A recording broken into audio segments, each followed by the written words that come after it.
Okay. Okay.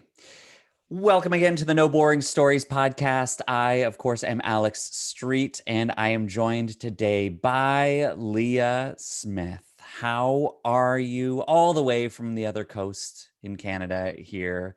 How are you doing today? Really good, thank you. It's beautiful, sunny, love it. Gosh, what more could you ask for? It's so good to have you here. This, of course, is the place where we just don't have any boring stories told or talked about. Well, maybe we'll talk about boring stories just so that we can make them unboring stories. But yours is anything but. And I know that you're here to share your story and to help other women see that their stories aren't boring either, that they have a transformation that has happened or is happening, and if they can relate to your story in any way, then you're here to help them see what's possible, right? Absolutely. That's the beauty of it. I love it. It is so exciting. Let's get. I want to start off with, so in this little form that I have, when I say, "Hey, you want to be on my podcast?" I send you this form that gets all these nitty gritty details from you. What is your story? Let's just get a grip on that. Let's just see what that looks like. What's your bio? All those things, and then there's a couple questions that I ask that really just to see who do you look up to and what has made an impact in your life. And the two questions are, who are the best storytellers and what are the best stories? And so you said for best storytellers that there's, I mean, you said Brene Brown, Oprah, Steve Jobs, and we were just talking before this that you've been listening to the Simon Sinek podcast a lot recently. I mean, those are heavy hitters right there. So tell me about them and what is it about those people, those massive names in communication that really stands out to you? Or, I mean, again, we were talking about Simon Sinek right before this, so maybe he's the one that's top of mind right now, but what is it about them that sticks out? I think with all of them, they are people that obviously have crafted beautiful stories and can communicate so well with people, and they make a difference with what they do because Mm, of the stories that they tell and that they help tell. And that is why I love them all so much. okay, the stories that they help tell. Because that's the thing, right? So we're not just storyteller. We're not just showing up and telling our own story or telling from our own experiences. But that little piece right there, I think is going to be really important to who you are, that you Mhm. just drew attention to, the stories that they help tell. What does that mean? Hmm. Well, I know for me, and it's something that's said so often these days, but I really want to make an impact with Hmm. other people and with women specifically.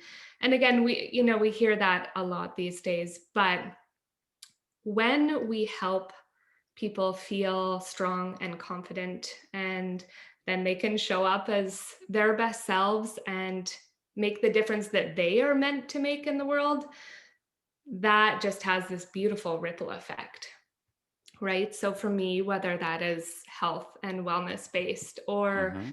you know, no matter what area that is, if it's somebody is supposed to be the best stay at home mom in the world, Yeah.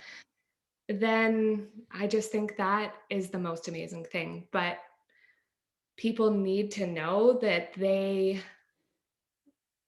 are their best version of themselves, that they are enough, that they are important.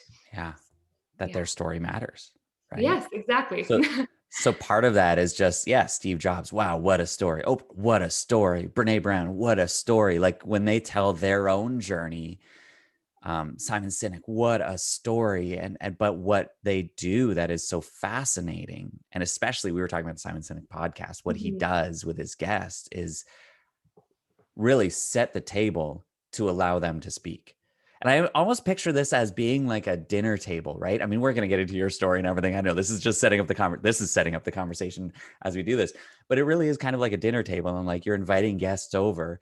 You're setting all this up. you're creating a meal, what? So that conversation can happen, so that you can get to know these people, so that maybe you might just be able to share an experience with these people that changes them as they leave here, right? And isn't that what these conversations are? Isn't that what these opportunities are? Isn't that why you have a business, Mm, Leah?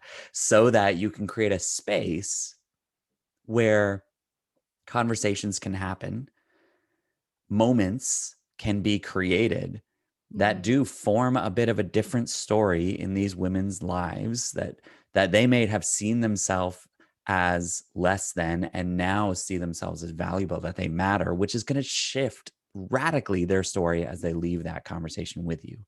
mhm. And isn't that the beautiful impact that we can all make? I want to come back to the point that you said, you want to make an impact, and we hear that a lot these days. There's a bit Mhm. of a devaluing in that, even as you say that, which is really interesting to me. Because of course we want to make an impact, but I want to get into this now. I want to hear your story. I want to hear where you're at and what you do and why you do it. So are you good to Yeah, shift into that? absolutely. Yeah. Yeah, you are. Okay. So tell me what it is that you're doing now. What do you do now, and So what impact does it make? I am a nutrition and wellness coach for women, and I focus a lot on having, like you say, people be able to be their best confident version of themselves. Hmm. So, yes, a lot of what I do is around nutrition and relationship with food and fueling their bodies for activity. Yeah. But in coming from a place where I grew up obese and Hang on, started hang on, hang on. I love this. You're like, I want to go back into my story, but I yeah, just want to hear where you're at, just what you do now. So if you like keep explaining that, but where I'm at now. Okay. mhm, So the now I impact that have that makes, as you say, it creates confident women, and yes. is that right? So I have a business called Beyond Measure Nutrition. Yeah. And yeah, I want to make an impact in my clients' lives and have them be able to have an impact in, their Hmm. friends and families' lives because they feel amazing Yeah. in in their What does own that amazing feeling look like or feel like? What does that feel that amazing? What does that actually do for them as they kind of applying interact? for like new jobs that they Mm, were, afraid or to do, or leaving a toxic relationship, or it just, going for these opportunities and doing these things that scared them because they didn't feel enough. That that is what it's about. So, oh man, you see, like, I just love this. This is so beautiful. So you, as a nutrition and wellness coach, you're like, yeah, I help people with their relationship with food and to see themselves and their habits differently. And what happens when you work with them is that they will develop this new sense of self to realize maybe for the first time that they are valuable, Mhm. that they are enough, you said. Mhm. And because of that, they might go and yeah, apply for a new job or quit an old job or Mhm. do something that they've been afraid of because they haven't thought that they're worth it before that. Yeah. I love the progression there. And as you say, you're like, yeah, I want to make an impact. Of course you want to make that impact. Of course you do, because that's what's going to change the world. But also, I'm sure that that's what your story is as well. And so now we get to go back, and I want to say, like, so where does that begin for you? That idea of not being enough. Um, is that something that you grew up with, feeling that, or seeing other people feel that? Yeah, where does that start for you? Where it started, I think I was raised by a super fierce, independent single mama. Mhm. And I know her relationship, and now this is my story, and it's not, my place really to tell hers, but Hmm. from my view, her relationship with food and her body wasn't amazing, and there was Hmm. always a struggle there. And I know for me, that relationship with my body and food started really young. So I started my first diet at the age of 8. And I saw how women were treated based on their appearance. Hmm.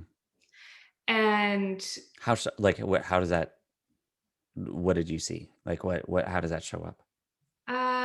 in terms of, say, women in my family that were, more like fit and they Hmm. were leaner, and that they were always told that they were beautiful, and all of these external things, right? Yeah. Yeah. And they would talk about the ease of things. And then there was me that was obese and Hmm. not feeling beautiful, and And things weren't easy. they didn't feel easy. It's Yeah. interesting as a 8, 9, 10-year old. I don't think about kids thinking like seeing that and thinking, wow, you're talking about how easy things are. But for me, things are really difficult. Hmm. Right. I just don't think that we often give kids credit for translating what's really going on Hmm. here, for seeing, for just having an eye and having an ear and seeing what's happening and then translating that into their own story. And that was happening for you at that age. I agree. And I don't have children myself, but I always think that when, I'm talking to my nieces and Yeah. nephews, Yeah. and remember how people would talk to me, kind of quote unquote, as a child. And I was Hmm. like, no, I know more of what is going on here. So, yeah. Okay. So you're seeing this, you're seeing how women are treated differently according to their physical appearance. And then you go and look at yourself and you realize like I don't look like them. So there's already a value based opinion of Hmm. yourself. What, and take me just like, what's the, 8 years old diet? Why, why did you, was that your decision? Was that somebody influencing you to do that? No, no, it was. Yeah, it was my decision. I remember there was a comment from a more distant family member about something that I was Sure. eating. Yeah. And I still remember that comment very well, and was probably part of the start of a really poor relationship with food. Wow. And I I then wanted to make a change. And I'm Hmm. just kind of realizing as I'm saying this that then I've always been someone that kind of goes into research mode, right? So Mm. even at that age, it was like, okay, so this is a problem. Now, what do I do? Hmm. And so I think I approached my mom, and I I was obese. I wasn't just a little heavier. I was obese. And so my mom, being who she is, absolutely wanted to support me. And we recently had a conversation about this, and she said, "You weren't 8. There's no way." Like, and I was like, "I was, Yeah. I was." And yeah, so she just always did whatever she could to support me. And I think, tried to follow Yeah. the same diet I was, or whatever. So yeah, that's kind of how it started. Hello. I mean, there's something that really stood out to me, and I want to jump forward here and kind of see how that shifts, or how that shapes, the next few years of your life, and I don't know, to get you to who you are now. But there's something really important that stood out there, where you're like, I still remember that one comment. Isn't it Mm. crazy how you're like, I don't remember, for many of us, we're like, I don't remember going to Disney World at 8 years old, but I remember when Johnny said this about me in a Mhm. passing comment. one random Tuesday night. I remember that. And nobody made a big deal of it, but I remember it. And he would never even remember that I existed. Like, I'm so fascinated by the fact that those stick to our memory. And I think what it is it's almost like your brain remembers it for a bit. And then as you latch onto it, it becomes this really like a mainstay, right? It's Mm. the movie Inside Out, the Pixar. Have you seen that? No, I don't think, no, I haven't. Goodness, the Pixar movie where it's all about the emotions and what's going on in a 12-year-old's brain. And at one point, there's this one of the emotions goes and gets an idea, and it's like a light bulb, and then screws it in. And then it actually like goes in when they show the character like thinking, yeah, that's what I want to do. So it's just an idea until we accept it. And then it becomes, part of our identity and Right. something that we have to do. And those little moments in our stories that can become really big characters, as it were, Hmm. um, that you just wouldn't even notice otherwise. It's Hmm. fascinating stuff. And I think that we all have it. And many of us, if we're honest, have made significant life decisions based on simple conversations. Hmm. Whew. Okay, so where do we go from here? How does that? I know now. I'm thinking about all of those moments in my All head. of them, yeah. So okay, so you go forward. That's how that. So now we've kind of created this. Okay, there's this foundational mindset around the way that women are seen and how you feel about yourself. How does that carry through high school, university, college? Like what shows up there, and how does this play itself out? Right. So I continued to struggle Mm-hmm. in a, try a new diet, lose some weight, gain more back type of way. And still didn't find a good balance until I started to think more about my health in my mid earlier 20s, because it was truly always about the aesthetic. It was always about, yeah, looking looking a certain way. Mm-hmm. And until it really became about my health, then things really changed. So were you an athlete in No. high school? Oh my goodness. Not at all. No. So I did ride horses quite Lol, no competitively. way. Yeah. I rode horses quite competitively, but fun Okay. fact, I'm actually legally blind in my left eye. So while I'm blessed in the sense that I have decent depth perception, still Leah in sports is like a bit of a joke. Yeah. When did the blindness thing happen? Was that Uh, since birth? we think I was born that way. I was able to pass tests and stuff when I was Yeah. younger, and then one day I was like, "Oh yeah, no, I'm like my dad." And my parents were like, "Excuse me, what?" Because he couldn't see it of his left eye as well. Yeah, So yeah. yeah, And then they're like, "Well, let's get her tested again." Um, exactly. Yeah. so were you wearing glasses to fix that or something like all through? I did go through like a whole glasses patching process when I was, yeah, I think 8, Okay.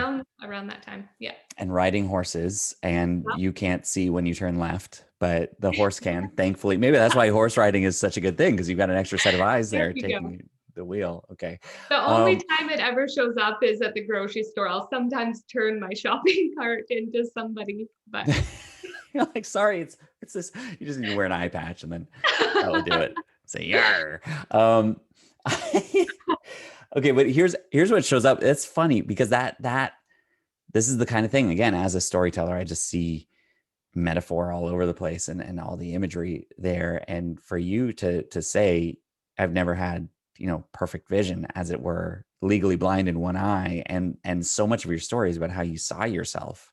mm, um, it's just, I mean, there's just this beautiful image there that you actually, when you look in the mirror, you couldn't see yourself, um, fully for who you were. mm, There's just something lacking there. Is that fair to say, or is that like crossing a line? No, my gosh, not crossing a line. I'm absolutely an open book, or I'm like, I wouldn't have said that on a Yeah, podcast. And brilliant. honestly, a lot of people probably don't know that about me. I think we can have these things, or sometimes I'll see, because I'm also a nurse as well. And so sometimes we can have a diagnosis, right? Or somebody Hmm. can have a diagnosis and it becomes their identity. But I am not somebody that thinks that way, Yeah, right? So it's honestly something that doesn't even cross my mind really day to yeah, day at all. yeah. Yeah, unless at the grocery store once in a while. But yeah, but I love the thought of that imagery though. That's beautiful. I mean, it's just I imagine as we go through this, like this is what's happening in my brain, right? I'm starting to think, okay, so what is this? Like, what's the shift here? And it's something about, it really comes down to how you see, how you see Mhm. yourself, how you see others. Like, there's no difference between those women and you earlier on. It was just what they talked about and how they talked about themselves and how they saw themselves, or how others saw them, or how you saw yourself, or how you thought that others saw you, which is so Yes. much of like junior high and high school, is trying to figure out how do people see me. Mhm. Um, and I think a lot of us carry that through into adulthood. But as you say, it was an aesthetic thing until it wasn't, Yeah. until it became a health thing. So what was Yeah. that shift? How did that show up and draw and really demand your attention? So a couple of things kind of happened all at once. So one, I was applying for nursing school, and I am somebody that, again, I love to be an open book. Authenticity is Hmm. my number one value. And although I hadn't identified it at that point, I think I was feeling like I was going into healthcare, yet I wasn't healthy, right? Hmm.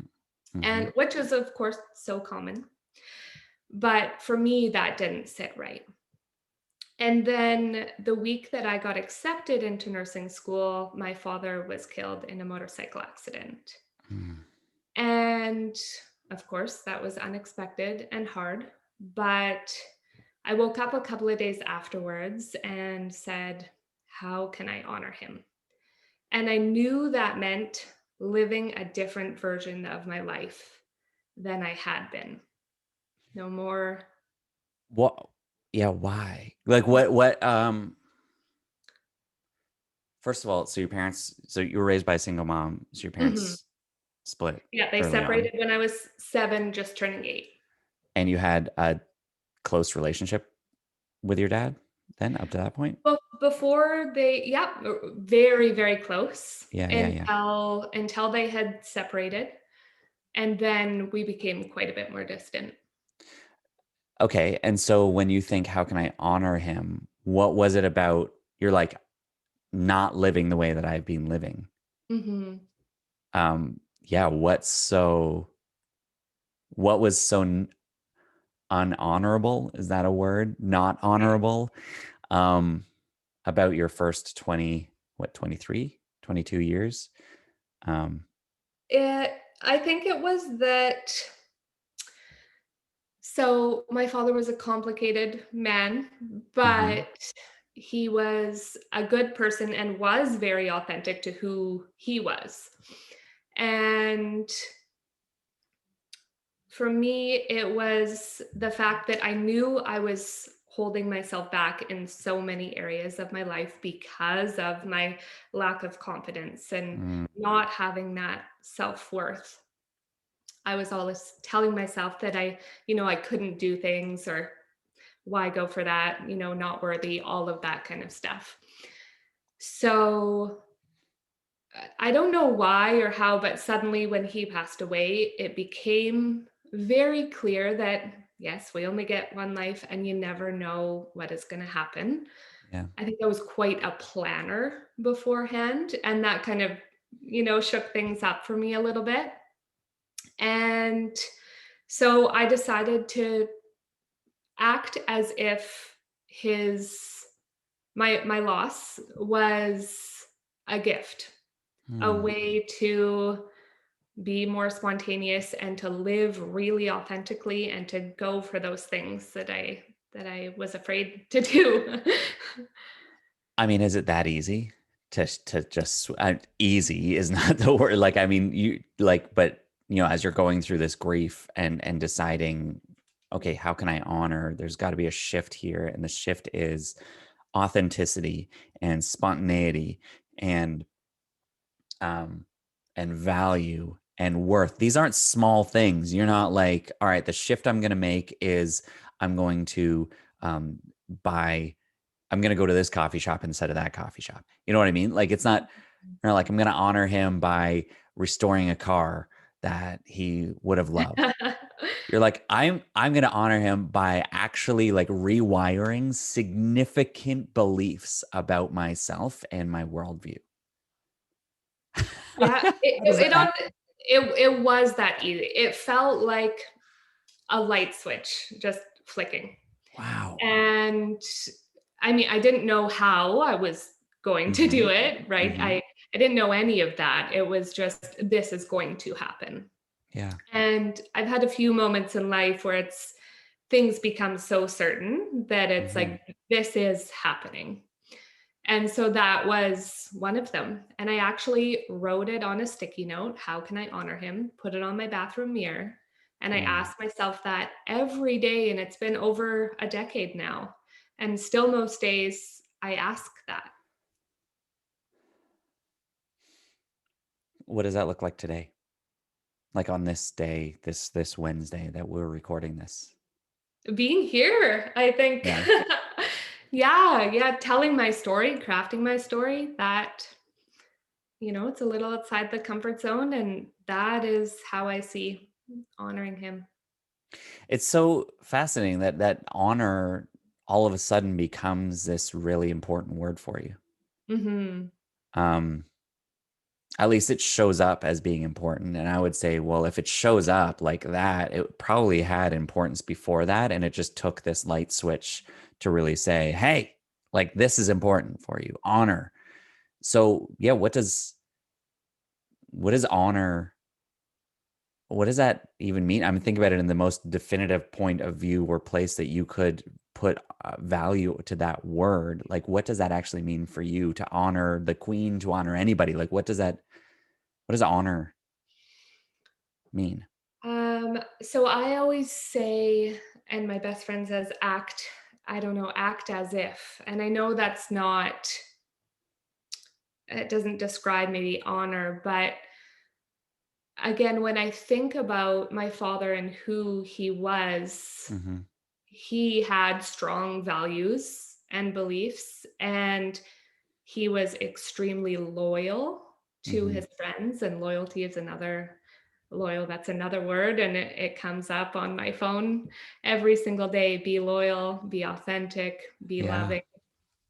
Um, so yeah, I would say it is very important to me, but I always think of it in terms of honoring myself and my beliefs, honoring, the people that I have loved and lost, because, it's more than just my father these days as Hmm. well. And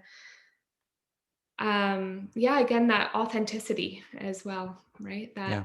That's something that's a big driving thing. So So there's this beautiful piece. Like this is right again, thinking what's the point of the story? What's the why? And you've got this beautiful why moment, this beautiful transformative moment that might not even be the one yet as we walk through this, but we're just here and we're like, excuse me, this is a moment. And mhm.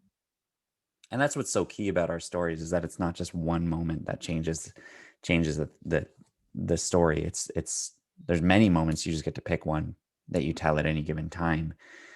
And if this was the story that you tell, then it is a story of honor.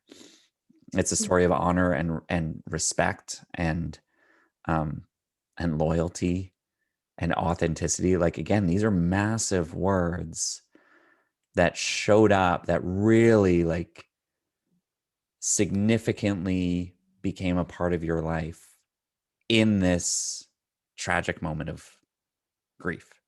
Mhm.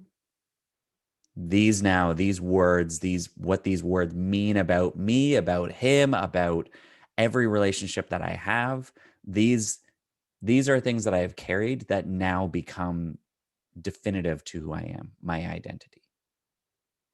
Mhm. That's significant stuff. So how did you shift from there to now? I mean, like what is the last, you know, few years between those moments and who you are now? Um, that gets you to be this to this point where you're like, I want to help other people do the same thing. Right. Well, one of the big things was surrounding myself with really amazing people, supportive people, and people that had the habits and values in place that I really wanted. Hmm. Um, so I'm very blessed that I was introduced to my best friend, Sarah, and she is somebody that is so kind and giving and loyal and authentic and embodies health in all ways. And she was somebody that really definitely helped me and is an inspiration and a support as well. Hmm. Hmm. But in terms of becoming who, I wanted to be, it was focusing on small daily actions, really. Yeah. And not that there wasn't bumps along the way, but learning to be consistent versus being extreme, which was a huge shift from what I had previously done when I had a poor relationship with food and when I was younger, talking about that diet mentality and everything being about aesthetic. It was always extreme. It wasn't Hmm. sustainable. It was, again, it wasn't about health. But when it became about my health and I identified that the life that I wanted to live and became so important to me to live, that required things like energy, that required things like stress management, that Mm. required changing my sleep habits and routines. Yeah. And so, all of those things and putting that into place, it became a lot easier. Yeah. Just to be consistent versus extreme. And this again, you're like, how do I go to school if I'm not healthy? How do I go to learn about health if I'm not health, or like to become a health practitioner if I'm not healthy? Um, and then you like, at what point do you decide, okay, all right, I'm getting a handle on this. I can go. I can like I can choose that this is who I am enough to go and learn. To go, what was that last To part? go to school for like, Oh, well, so the same week actually that my father passed away, I got accepted into nursing school. oh, there we go. So yeah, it all kind of happened at once. And which was a great thing, I think, because I had that moment, that shift of, okay, this is happening. And then, going to school, it was like, now, I know that I have to embody this. Yeah, And okay. it's really important to me. And I think we can all thrive when we have multiple obligations and lots to do as well. And again, it was being introduced to some awesome people. So the first day of school, I sat beside a classmate who is now an amazing friend of mine. And it turns out she was a professional Olympic weightlifter and a Great. personal trainer. And we became very close. And I said, will you take me to the gym? And she did. And so we used to work out in between classes as well, which was pretty awesome.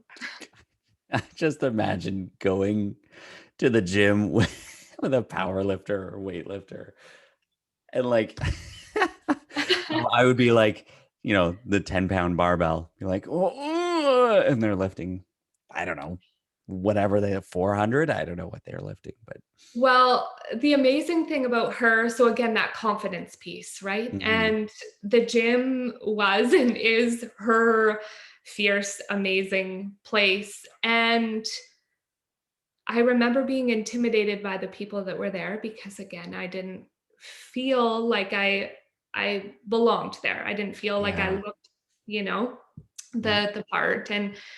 And she said, "You deserve to be here as much as anybody else.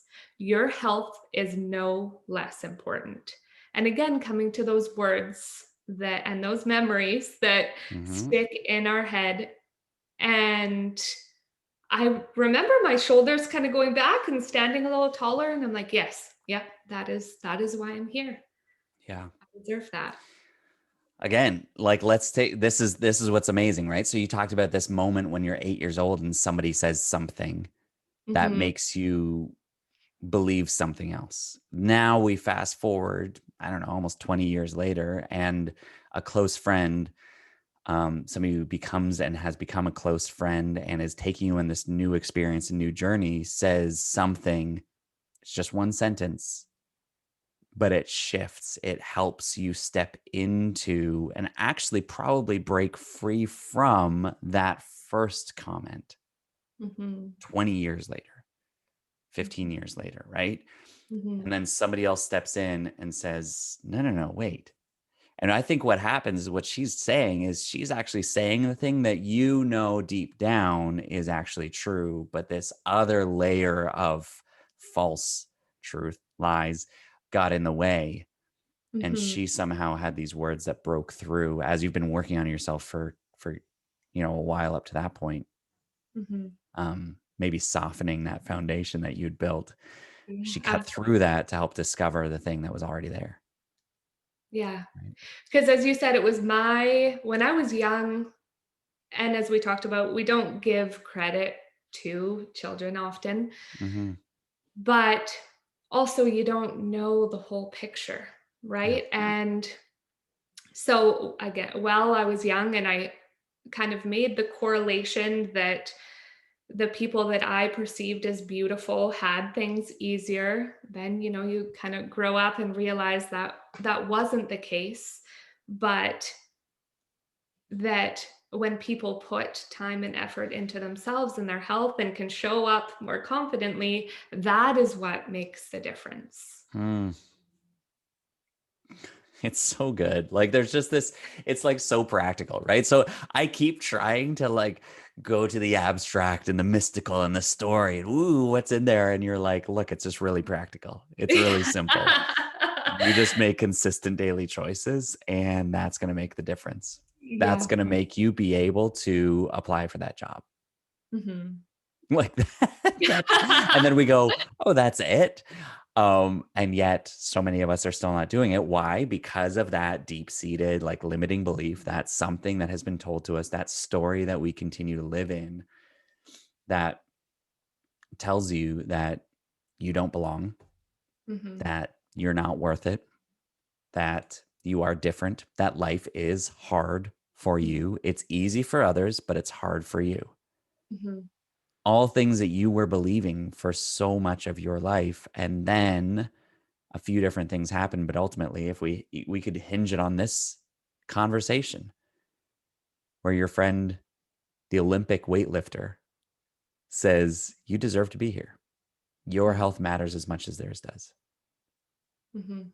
Yeah. And so your shoulders go back, you stand up a little higher, and you start walking forward into this like new you. That Mhm. isn't new. It's the old you that has now been like uncovered. Am I right? Yeah, absolutely. Yeah, that conversation is again one that I think about often Mm-hmm. if I'm feeling, a little insecure or because we all have those moments no matter where we are. And I remember that and it's something I'll tell to my clients as well. Your Yeah. health matters. You deserve this. You deserve to feel great. And this is what that's the beauty of this. that's the transformative power of the story, because when you go forward, Leah, and now you say, my story is one of, I grew up thinking that I wasn't good enough. I grew up thinking that life was hard for me, but easy for everybody else.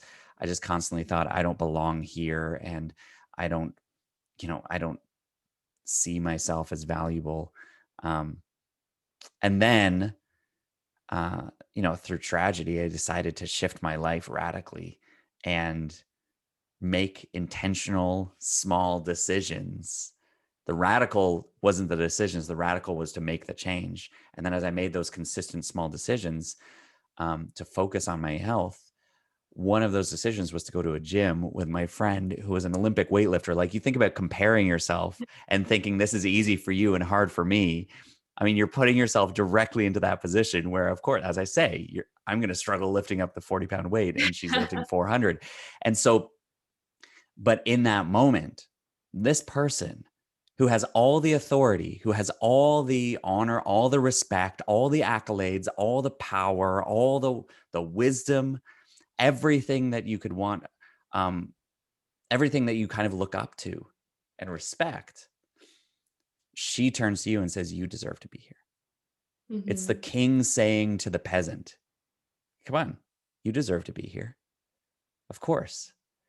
Right? It's the thing that we don't expect, but we need to hear to know that we do have value in the eyes of those that we lift up with authority in our life. And what's so beautiful about this story is somebody with authority says to somebody who feels like they don't, you deserve this. And then you all of a sudden stand up how you've been created to stand up, with confidence, with courage, so that you can now go back and be that person for someone else.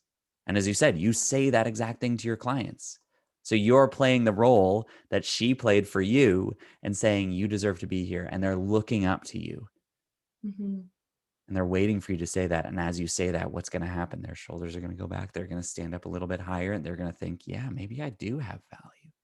Maybe I do have more worth than I thought. Maybe I am seeing things a little bit off from what they Mhm. really are. Maybe I should honor myself and those around me. Maybe I should respect and show up with authenticity, because what's really going to go wrong if I don't? Or if I do? What if these fears actually come true? They're not as scary as I think they are. And they're looking Mhm. to you to carry them through that. That's the power of this. And I just want those listening. I love seeing your faces. You're listening to this. You're like, My yes. cheeks hurt from smiling. You're like, yes, it is. It's power, Yeah. right? What's coming to Mhm. mind? Well, a few things. One, I need to reach out to my friend and remind her of the impact that that moment Ah, made for me. yeah, beautiful. So that is something that will happen today.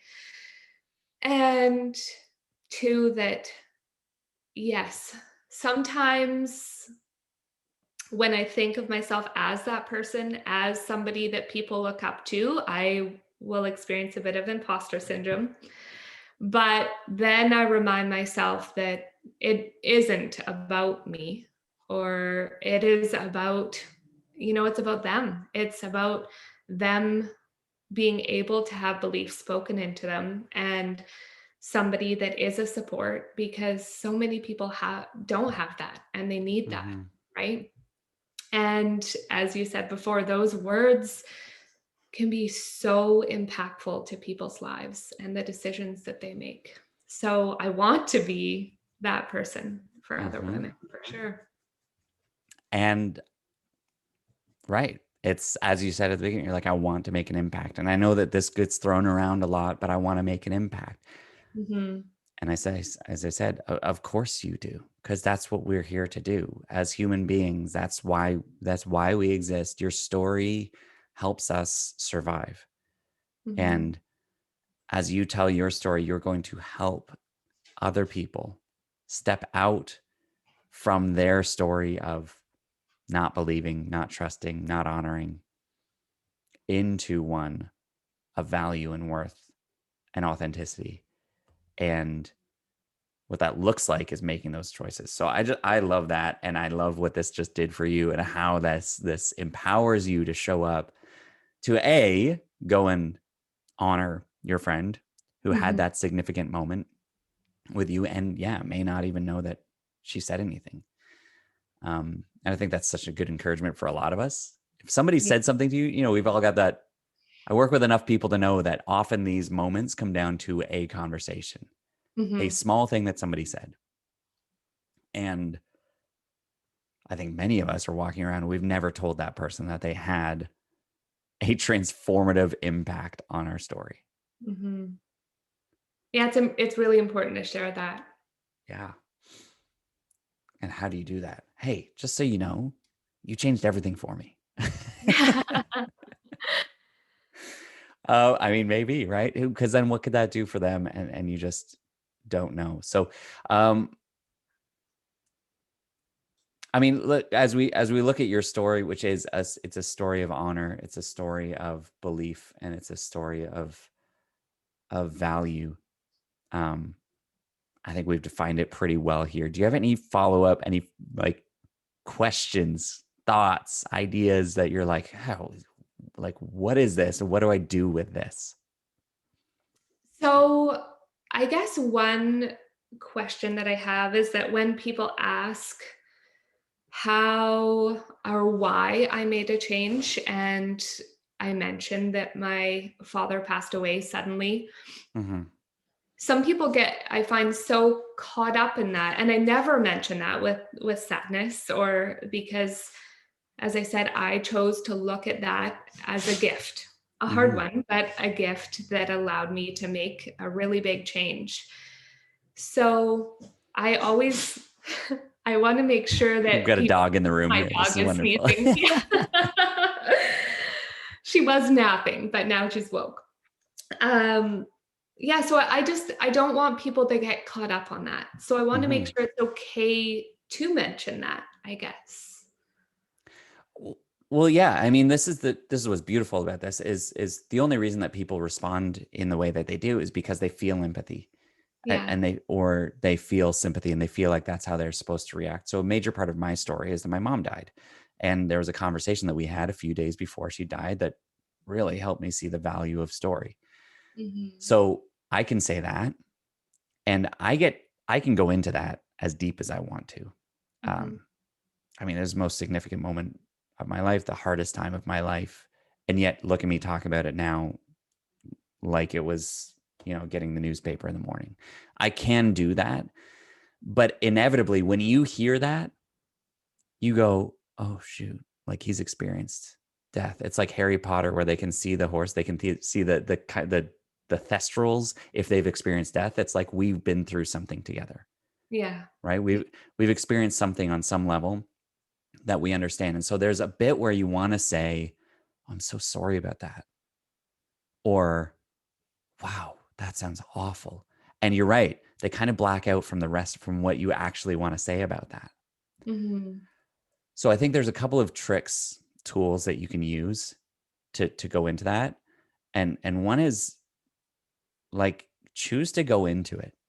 You can, if you're in a speaking opportunity, you're on a podcast, you're doing something, you can choose to go into that as deep as you want to and not use it as a blip in the story, but use it as the significant moment in the story. And if that's the case, then you can go into what that was like, the phone call that you got, how that felt, the crumbling feeling, and then how did you get up off the ground and decide I'm going to honor him?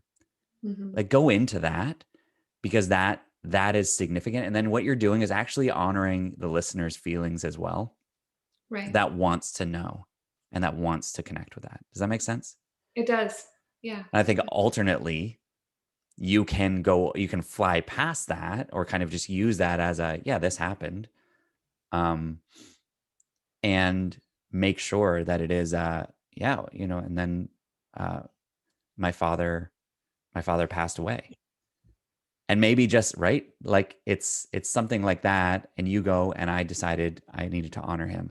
There's simple word play that I think you can use that makes it if you say my father passed away tragically in a motorcycle accident, there's a lot of questions that come to mind.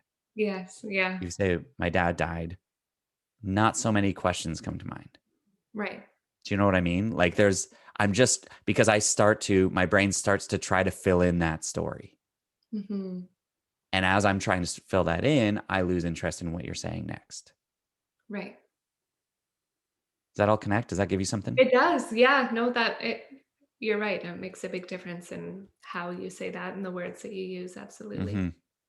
So I think there's something about that as you go forward, you can decide, how you tell that story, how you tell your story, what you actually focus on. And um, that's the power that we all have, is we get to decide how we tell it and what we pay attention to, Hmm. and using it in a way that we know will actually connect, captivate the audience. Um, that's kind of that's our mission now, I think. So it Hmm. is so powerful. And I'm just so grateful for you to open up, to share that, along with all the other stories that you shared here today, and to craft one big story that is full of little stories and significant moments and conversations and one-liners that have transformed your life so that you can show up today and help transform other people's lives. I am just so grateful for you and the time that you gave here today and the conversation that you were willing to have with me. Um, Well, I'm grateful for you. Thank you so much for having me. It's always nice to see your face. it is, I was thinking the same thing. It's so great to see your face and your big, bright smile as we go through Keep this. It's hurting. fantastic. It's so great. Okay, well, thank you so much. Hey, if somebody does want to get involved and want to have those conversations with you where you can help them see that they deserve to focus on their health as well, how are they going to find you and start to have those conversations? Yeah. So www.beyondmeasurenutrition.com. And on Instagram, I am at Leah_Christine_Smith. Fabulous. So go ahead, go start those conversations. If something sparked your interest today, absolutely reach out to her, DM Leah on Instagram, just say like, hey, this episode meant so much to me. Really connected with me. You don't have to commit to anything. It's just starting a conversation. And I know that you're up for that, right, Leah? Absolutely. Always. Absolutely. There we go. All right. Thank you so much. You take care.